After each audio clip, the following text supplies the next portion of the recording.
اہل بیت کرام ہے جن کے بارے میں میرے اعلیٰ حضرت عظیم البرکت امام احمد رضا خان فاضل بریلی علیہ رحمہ آپ فرماتے ہیں کہ تیری نسل پاک میں ہے،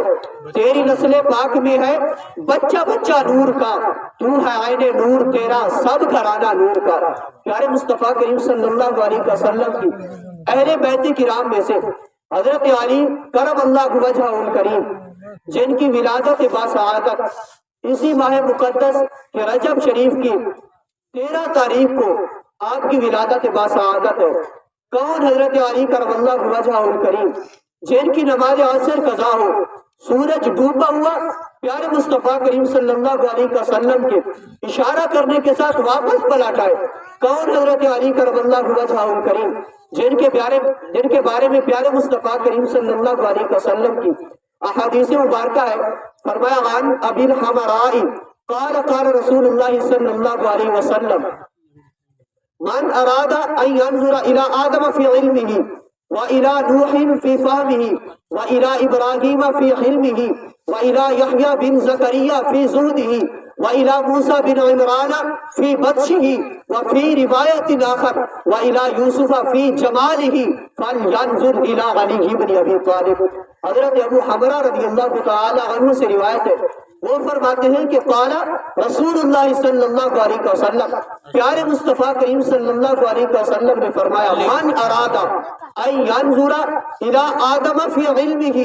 من ارادہ جو شخص یہ ارادہ کرتا ہے، یہ تمنا کرتا ہے، یہ آرزو رکھتا ہے کہ وہ الى آدم فی علمہ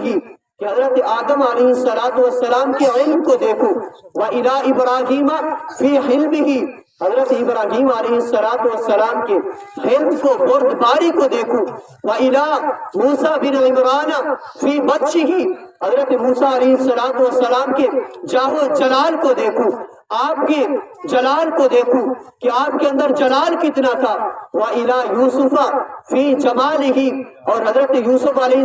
السلام کے حسن کے جلووں کو دیکھو کہ آپ کو کریم رب نے کتنا حسن عطا فرمایا تھا۔ فرمایا وہ کرے کیا؟ فرمایا فَلْيَنظُرْ إِلَىٰ عَلِيِّ بْنِ أَبِي طالب، وہ حضرت علی بن ابی طالب کو دیکھ لیں۔ صاحب یہ ہے حضرت علی کرم اللہ وجہہ الکریم جن کو کریم رب نے یہ شان اور مقام اور مرتبہ عطا فرمایا ہے۔ تو پیارے مصطفیٰ کریم صلی اللہ علیہ وسلم کے صحابہ کرام کا، آپ کی ذات مبارکہ کا اور آپ کی اہل بیت کرام کا ہم ذکر کرتے ہیں اور ان کے فضائل کو بیان کرتے ہیں۔ صاحب کبھی ہم نے یہ بھی دیکھا ہے کہ ان مقتدر ہستیوں کو کریم رب نے یہ جو مقام عطا فرمایا ہے، جس مقام پر وہ پہنچے ہیں، انہوں نے زندگی کے اندر عمل کیا کیا ہے، انہوں نے کس طرح اپنی زندگی مبارک گزاری ہے۔ صاحب انہوں نے دامن مصطفیٰ کو تھاما، آپ کی ذات مبارکہ کے ساتھ وابستہ ہوئے، انہوں نے احادیث مبارکہ پر اور قرآن کریم کو پڑھا اور اس پر عمل کیا، پھر کریم رب نے انہیں یہ شان عطا فرمائی ہے۔ تو صاحب ان محافل کا مقصد کیا ہوتا ہے؟ ایسی جو محافل ہوتی ہے ان کے اندر آنے کا مقصد یہ ہوتا ہے کہ آدمی آئے قرآن کریم، احادیث مبارکہ، بزرگان دین کے اقوال کو سنے اور فقط سننے کی حد تک نہ رکھے، فقط یہ آئے اور کان کے ساتھ سنا اور دوسرے کان سے بات کو نکال دیا۔ نہ صاحب ہمیشہ یہ معمول نہ بنائیں، اپنی زندگی کا معمول یہ بنائیں کہ جو بھی آدمی آئے آپ کو قرآن و حدیث کے مطابق کوئی بات کہے تو جو بات اچھی لگے اس کو اپنے دامن کے اندر لے لے اور اس کو اپنے دل کے اندر بٹھا لے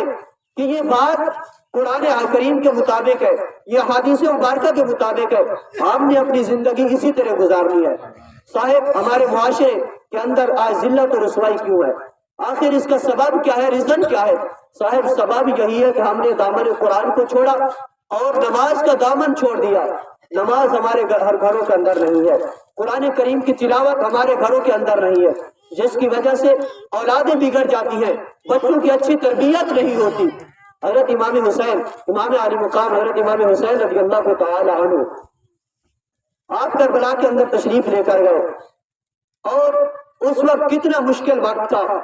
کہ امام علی مقام حضرت امام حسین رضی اللہ تعالی عنہ کو آپ کو جب شہید کیا گیا تو اس وقت نماز عصر کا وقت تھا، آپ نماز کی حالت میں تھے اور حالت نماز کے اندر آپ کو شہید کیا گیا تھا۔ اس وقت حضرت امام حسین رضی اللہ تعالی عنہ کی آنکھوں سے آنسو آنے لگے